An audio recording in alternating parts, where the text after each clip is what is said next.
Profiles in Cinemania, Shelley Duvall. Since the birth of the film industry, thousands have dreamed of being discovered. Many suffering cinemania have dreamt of some famous director or producer clapping a hand on their shoulder, telling them, "Kid, you're a natural," and whisking them off to a life of wealth, fame, and cool parties with hot people. In reality, the chance of something like that happening to anyone are so minuscule that winning the lottery is a comparative shoo-in. Nevertheless, there are a tiny number who beat the odds, who manage to combine luck with natural talents, who have the optimism and work ethic to fuel a climb to stardom. One of these wildly lucky individuals is Shelley Duvall. Born in Fort Worth, Texas on June 7, 1949, Shelley Duvall originally had no experience with, or really even any interest in, acting. Her career in showbiz had its unexpected beginning in 1970 when she crashed a party near Fort Worth thrown by some guy named Robert Altman. It just so happened that Altman was a film director, and not just any film director. He was a new Hollywood auteur, renowned for his ensemble pieces that explored places, times, and events. He just completed MASH, a black comedy set in the Korean War that was really an indictment of the Vietnam War. And as luck would have it, he was in the process of shooting Brewster McCloud, another black comedy not far away. Duvall had a captivating, willowy appearance and a natural buoyance that dominated a room. Altman was charmed, and by the party's end, he offered to put her in the picture. It was the offer of a lifetime. Who in their right mind would say no to that? Well, Shelley Duvall would, that's who. She turned down Altman's offer. He had to spend the next few days wheedling until, in her words, "I got tired of arguing and thought maybe I am an actress." Reluctantly, she decided to give it a whirl. And what a whirl she gave. Shelley Duvall proved to be a natural at both scripted and improvised acting. She spent most of the next decade working on Robert Altman films to significant critical acclaim. Her breakthrough role came on Altman's 1975 film Nashville, which earned her a spot on Saturday Night Live, and by 1978, her work on Altman's Three Women won her the Cannes Film Festival's coveted Palme d'Or and garnered her a BAFTA nomination. Later that year, she played against Woody Allen in his landmark film Annie Hall, and shortly thereafter, the legendary Stanley Kubrick was at her door, looking to attach her as the female lead for his new picture, an adaptation of the Stephen King novel The Shining. Kubrick's one of those directors who doesn't ask, he tells. For someone whose acclaim came from playing characters possessed of an effervescent optimism, it's ironic that Shelley Duvall's most recognized role was as the teary, emotionally fragile Wendy Torrance. Her performance as a subject of domestic violence was so chilling and believable that psychology students continue to write analyses of it to this day.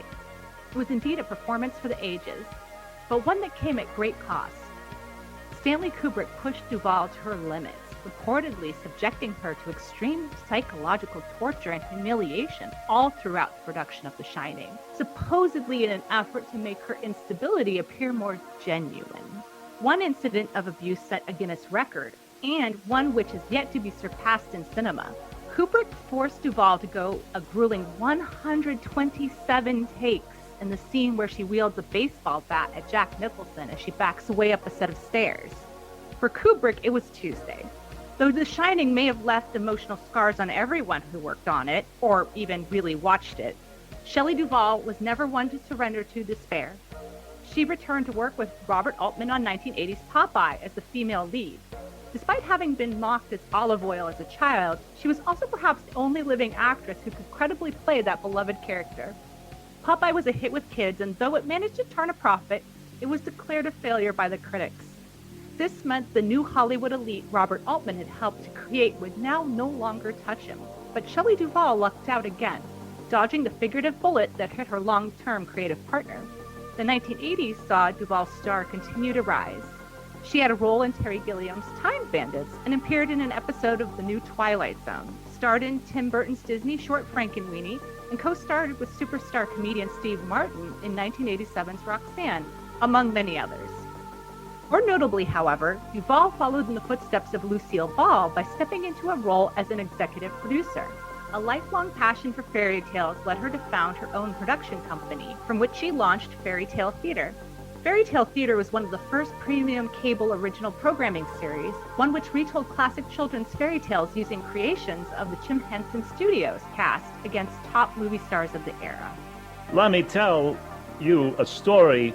It's magical. Christopher Walken, Robin Williams, Eric Idle, and many others appeared in Fairy Tale Theater. Many of its episodes were directed by high-powered names such as Francis Ford Coppola and Tim Burton. It ended up being a smash hit that endeared itself to critics, audiences, and investors alike, won a Peabody and a TCA, and most importantly of all, proved that premium cable originals were indeed profitable. Duvall used the success of Fairy Tale Theater to start another company and produce 3 other similarly themed series aimed at slightly different demographics: Tall Tales and Stories, Nightmare Classics, and Shelley Duvall's Bedtime Stories. These shows carried her through the rest of the decade and won her the hearts of 80s kids, if not the pair of Emmy nominations she received. Duvall's luck saved her once again in 1994 when the Northridge earthquake struck. It killed 60 people, destroyed buildings and freeways, but only damaged her home in Benedict Canyon. While repairs were underway, she went to Texas to work on The Underneath with Steven Soderbergh, in many ways Robert Altman's successor. Seeing as she had retired from producing the year before, she decided to stay in the Lone Star State for good. Over the course of the 1990s, she took a few other notable roles, including playing opposite John Malkovich in Jane Campion's The Portrait of a Lady, and against Hulk Hogan in Suburban Commando. After an insane baseball bat-wielding Jack Nicholson, the Hulkster was a teddy bear. Shelley Duvall has many natural talents, but perhaps the most important was knowing when to hold them and knowing when to fold them. In 2002, that's just what she did. She retired. Not many have it in them to overcome a case of cinemania, but as we've established, Shelley Duvall has always been one lucky duck. In the grueling atmosphere of New Hollywood, she survived the pitfalls of fame, the jaws of the Hollywood machine, and Stanley Kubrick. This slender waif turned out to have a backbone of stainless steel. She is currently living happily ever after in Blanco, Texas, which is about the best ending to a fairy tale you're going to get in this crazy mixed-up world. This has been another Profile in Cinemania. This episode was written by Ethan Ireland and performed by Andrea Palladino. Mixing, mastering, and sound design by Ethan Ireland. Music by Carl Casey at White Bat Audio. Profiles in Cinemania is a product of the Cinemania Society, LLC.